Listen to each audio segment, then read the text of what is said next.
તો રાજ્યમાં ક્યાંક પૂરની સ્થિતિ તો ક્યાંક કોરું ભટ્ટ છે। અંબાજીની જો વાત કરીએ તો અંબાજીમાં વરસાદ પાછો ખેંચવાતા ગ્રામજનોએ પરંપરાનો સહારો લીધો છે। પરંપરાગત માન્યતા મુજબ ઉજાણી કરવાથી સારો વરસાદ આવે છે અને સ્થાનિકોએ ધંધો રોજગાર બંધ કરીને ઉજાણીનું આયોજન કર્યું છે। ઉજાણી માટે આખું ગામ ખાલી કરી દેવાયું છે અને ગામના તમામ લોકોએ જંગલમાં જઈને પ્રકૃતિના ખોળે વનભોજન કર્યું। अनोखी आस्था ने पगले अंबाजीना बजारों सन्नाटो छवाई गयो छे। बजार में तमाम दुकानों बंद राखवामां आवी छे।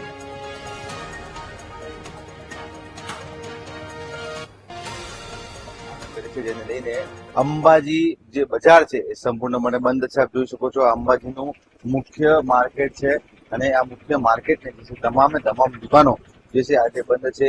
उजाणीने लईने जे ग्रामजनो छे आज પોતાનો ધંધો રોજગાર બંધ પાડી અને ત્યારબાદ જે છે વનમાં જઈને વન ભોજન કરશે। મહત્વની વસ્તુ છે ઉજાણી કરવાનો મુખ્ય ઉદ્દેશ જે છે વરસાદ જે ખેંચાય છે અને વરસાદ ઓછો પડે છે તે વરસાદ વધુ પડે અને વરસાદ ન ખેંચાય તે માટે ગ્રામજનો આ વર્ષોથી આ જે પરંપરા છે તેનું પાલન કરતા હોય છે। ત્યારે યાત્રાધામ અંબાજી ખાતે ધંધા રોજગાર બંધ કરીને વન ભોજન કરતા જે ગ્રામજનો છે તેઓ વન ભોજન કરશે અને યાત્રાધામ અંબાજી મંદિરના અંદર જે છે વૈદિક મંત્રો દ્વારા હવન કરવામાં આવશે અને અંબાજી મંદિરના તમામ શિવાલયો છે ત્યાં પણ જે છે પૂજા વિધિ કરવામાં આવશે। જેને લઈને આજે ચોમાસું જયારે બેસે છે ત્યારે વરસાદ છે એ ખૂબ મોટા પ્રમાણમાં પડે અને વરસાદ ખેંચાય નહીં તે માટેની જે છે આરાધના જે છે અહીંયા કરવામાં આવતી હોય છે।